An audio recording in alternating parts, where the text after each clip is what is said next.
Friends, कैसा सब लोग। तो फ्रेंड्स, फाइनली वो इंतजार आप लोगों का खत्म होता जा रहा है जिसके लिए आप लोगों ने इतने सालों का इंतजार किया। ठीक है, तो देखिए, एक कल रात को एक न्यूज आई और काफी न्यूज को लेकर बच्चे टेंशन में आ गए। मुझे लगता है काफी लोग तो सो भी नहीं पाए होंगे उस न्यूज को सुनकर। जो आपके बीपीएससी के सचिव है रवि भूषण जी, तो उनकी तरफ से काफी बातें निकली और ऑफिशियली बातें थी जो आपके सामने आई है और जिसको लेकर काफी चीजें क्लियर हो गई है।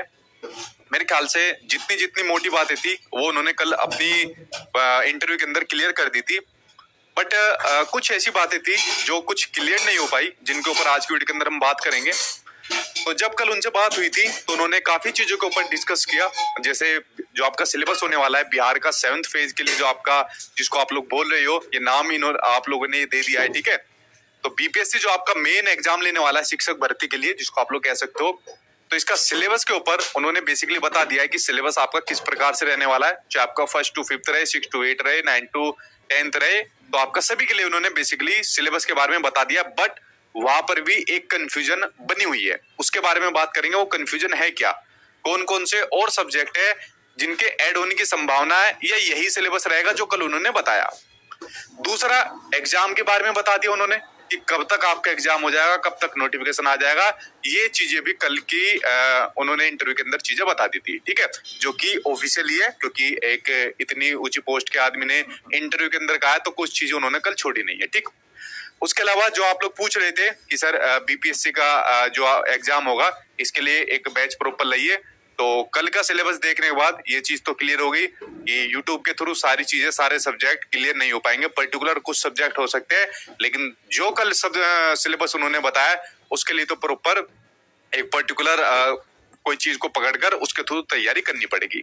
सभी पॉइंट के ऊपर मैं एक एक करके आज आपको चीजें बता देता हूँ और जितने भी आपकी जो जो मेन पॉइंट है वो आपके सामने डिस्कस कर लेता हूँ कि नोटिफिकेशन के बारे में, एग्जाम डेट के बारे में, सिलेबस एग्जैक्ट वही रहेगा या थोड़ा बहुत चेंज हो सकता है, एग्जाम पैटर्न के बारे में, अदर स्टेट के कैंडिडेट क्या इसके लिए एलिजिबल हो सकते हैं या नहीं हो सकते, ऐसे बिहार के बच्चे दे सकते हैं, सीटेट और बीटेट वालों के बारे में, और सीटेट जो इस बार सीटेट बच्चे दे रहे हैं क्या वो भी इस बार अपना इस वैकेंसी के लिए एलिजिबल हो पाएंगे, उसके बारे में, और इसकी प्रिपरेशन कहाँ से करनी है, क्योंकि पहली बार एग्जाम होने वाला है। प्रीवियस ईयर के क्वेश्चन तो है नहीं जो उनको एनालिसिस कर लिया और पेपर की तैयारी कर ली। ठीक है, तो उनके बारे में, सभी पॉइंट के बारे में एक एक करके मैं बात कर लेता हूँ। ध्यान से आप लोग इन सभी पॉइंट को सुन लीजिए। ठीक है, बोर्ड देखिए, जो आपका बोर्ड है वो रहने वाला आपका बीपीएससी। अगर आप लोग बीपीएससी के पैटर्न को उठा के देखोगे, कोई सा भी अगर आप देखते हो जो बीपीएससी एग्जाम को कंडक्ट कराता है, एक बड़े ही स्टैंडर्ड पेपर को लेता है जो बीपीएससी पेपर लेता है। आप लोग XYZ कोई भी एग्जाम उठा लीजिए जो बीपीएससी द्वारा कंडक्टेड है, सभी का जो आपको स्टैंडर्ड देखने को मिलेगा। ठीक है, तो अगर आप लोग इस एग्जाम की तैयारी कर रहे हो तो ये मानकर चलना, बड़ी डिटेल में आपको चीजें पढ़नी है। ये मत पढ़ना कि हमें टीचिंग का एग्जाम बीपीएससी कंडक्ट करा रहा है तो लेवल इसका नॉर्मल रखेगा। इस अप्रोच के साथ बिल्कुल मत पढ़ना, क्योंकि बीपीएससी अपना स्टैंडर्ड पेपर सेट करने के लिए जाना जाता है। ठीक, उसके अलावा नोटिफिकेशन, देखिए नोटिफिकेशन के बारे में उन्होंने चीजें स्पष्ट कर दी है कि भाई ये प्रक्रिया चल रही है और पूरी संभावना है मई के एंड तक आपका नोटिफिकेशन आ जाएगा और जो आपका डिटेल्ड सिलेबस है वो भी इसके साथ में ही आपको देखने को मिल जाएगा। ठीक है, यहाँ पर कई सारे पॉइंट देखने को मिलते हैं। सरकार इसको प्राथमिकता के ऊपर ले रही है। कुछ बच्चे कह रहे हैं जी इलेक्शन की वजह से, देखो चाहे किसी की वजह से हो, आपका तो फायदा हो रहा है ना। ठीक है, हालांकि सरकार ने बहुत इसके अंदर कुछ चीजें गलत भी की है। बिहार 7th फेज का जैसे मान लीजिए एग्जाम आ रहा है तो इसको बच्चे के बारे में पहले बताना चाहिए था बच्चों को इसको। ठीक है, सिलेबस वगैरह के बारे में इसको पहले बताना चाहिए था। अगर ये चीजें कल रात क्लियर नहीं होती तो ये अभी लोग नोटिफिकेशन का वेट करते कि जब नोटिफिकेशन आएगा तब हम लोग पढ़ना स्टार्ट करेंगे, इतने और टाइम निकल जाता है। ठीक, चलिए अब बात करते हैं देर आए दुरुस्त आए, एग्जाम डेट की बात करते हैं। तो जब कल उनसे बात हुई थी तो एग्जाम डेट के बारे में उन्होंने ये कहा कि मई के एंड में तो नोटिफिकेशन आएगा, जून में हम लोग फॉर्म को भरेंगे और उसके अलावा जुलाई के एंड में या अगस्त के स्टार्टिंग में हम लोग एग्जाम को कंडक्ट करा लेंगे। बट मैंने यहाँ पर लिखा हुआ है संभावित, यानी जो आपका एग्जाम है ये जुलाई में, इसलिए मैंने इसको संभावित लिखा है, लेकिन इसकी पूरी संभावना है आपकी अगस्त में ही बननी है। अब यहाँ पर कुछ बच्चे सोच रहे हैं कि सर यहाँ पर कोर्ट केस पढ़ेंगे, उसकी भी संभावना है। कुछ बच्चे कह रहे हैं सर इलेक्शन के पॉइंट ऑफ व्यू से इसको जल्दी करा रहे हैं, तो भाई वो भी चीज है, सारे एंगल इसके अंदर बन रहे हैं। लेकिन मेरी आज सलाह आप लोग मानोगे, अपनी तैयारी अगस्त के अकॉर्डिंग आप लोग करना।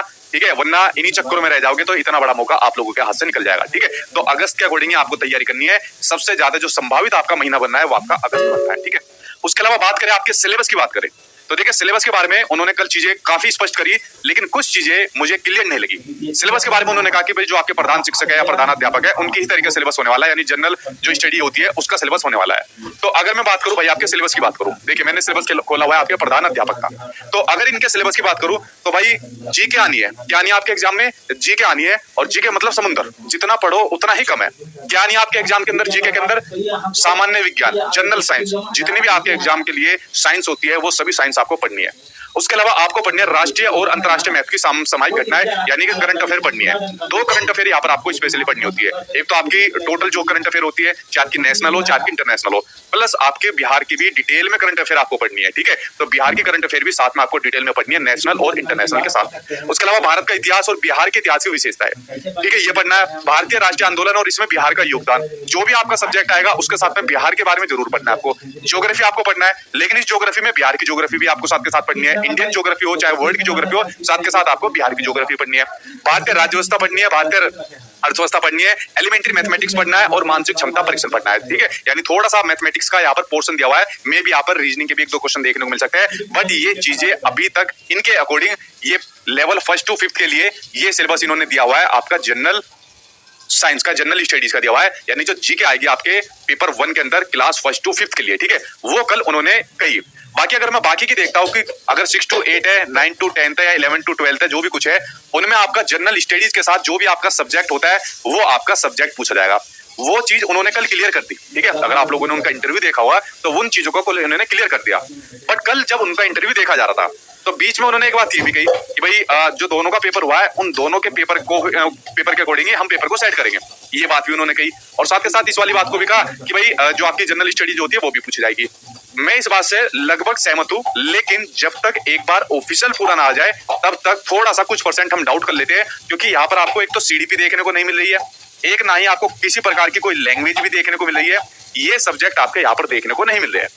बाई चांस अगर आपके एग्जाम में ये सब्जेक्ट ऐड हुए, जिसके अभी तक उनके अकॉर्डिंग संभावना नहीं बन रही है, क्योंकि उन्होंने कहा है कि जो सिलेबस आएगा वो सिलेबस जिस तरीके से विभाग की तरफ से आएगा, इन दोनों पेपर के जो आपके प्रधान शिक्षक और प्रधानाध्यापक के पेपर हुए, इन्हीं के पैटर्न पर आपका सिलेबस आने वाला है। तो पूरी संभावना है कि सिलेबस तो आपका यही रहेगा, बट अभी तक वो भी थोड़ा सा यहाँ पर डाउटफुल थे, तो मे भी शायद इसकी संभावनाएं उतनी नहीं बन रही है उनके स्टेटमेंट के अकॉर्डिंग, ठीक है। तो मैं इसको 100% की जगह थोड़ा सा डाउट के अंदर रख देता हूं, लेकिन आप लोगों को अब ये कंफर्म हो गया है कि इसी के अकॉर्डिंग आपको अपनी तैयारी करनी है। जी के खूब भर भर के आपको अपने लिए पढ़ना है, तभी बात बनने वाली है। और यही से बच्चों को डर चालू हो गया, यार इतनी सारी जी के इतने कम टाइम में हम लोग कैसे पढ़ सकते हैं, ठीक है। तो भाई पढ़नी तो पड़ेगी, तभी बात बनने वाली है, और वो भी स्टैंडर्ड पढ़नी पड़ेगी, ठीक है। बात आती है आपके एग्जाम पैटर्न की, बात आती है, ठीक है। एग्जाम पैटर्न की बात करें, उन्होंने कल एक वाली चीज कही कि आपके एग्जाम में कोई नेगेटिव मार्किंग इस बार नहीं होने वाली है, ठीक है। कोई नेगेटिव मार्किंग नहीं होने वाली है, पेपर भी ऑफलाइन ही होगा। तो नेगेटिव मार्किंग के बारे में उन्होंने कल मना कर दिया, क्योंकि इससे पहले नेगेटिव मार्किंग होती थी तो अच्छी खासी संख्या में बच्चे पेपर भी पास नहीं कर पाते थे, ठीक है। तो नेगेटिव मार्किंग के बारे में इस बार उन्होंने मना कर दिया। अदर स्टेट क्या एलिजिबल रहेंगे इस वैकेंसी के लिए? देखिए अदर स्टेट के लिए क्लियर यहाँ पर लिखा हुआ है, अगर आप लोगों ने नियमावली को पहले से पढ़ा होगा कि अदर स्टेट के बारे में उन्होंने लिखा हुआ है, ठीक है, कि यहाँ पर सिर्फ बिहार का बच्चा, ठीक है, या तो भारत का नागरिक हो या फिर बिहार राज्य का वो निवासी होना चाहिए, यानी बिहार का डोमिसाइल उसके पास यहाँ पर होना चाहिए, वही इस वैकेंसी के अंदर, इस भर्ती के अंदर एलिजिबल हो सकता है, ठीक है। तो जो दूसरे स्टेट के कैंडिडेट पूछ रहे हैं कि सर क्या हम लोग इस वैकेंसी के लिए एलिजिबल है, तो भाई अगर आपके पास बिहार का डोमिसाइल होगा, बिहार के निवासी होंगे, तो वही इसके अंदर एलिजिबल हो पाएगा, आपके लिए ये नहीं है, ठीक है। कुछ बच्चे कह रहे हैं सर हम भी कोर्ट के अंदर जाएंगे, क्योंकि अगर हमारे पर्टिकुलर स्टेट के अंदर निकलती है तो बाकी सभी भरते हैं, तो भाई वो एक आपका अधिकार बनता है, आप लोग उसके लिए कुछ भी कर सकते हो, ठीक है। तो ये एक यहाँ पर नियमावली में ये चीज क्लियर लिखी हुई है, और बाकी नोटिफिकेशन के अंदर भी इसी की पूरी संभावना अभी तक बन रही है, ठीक है।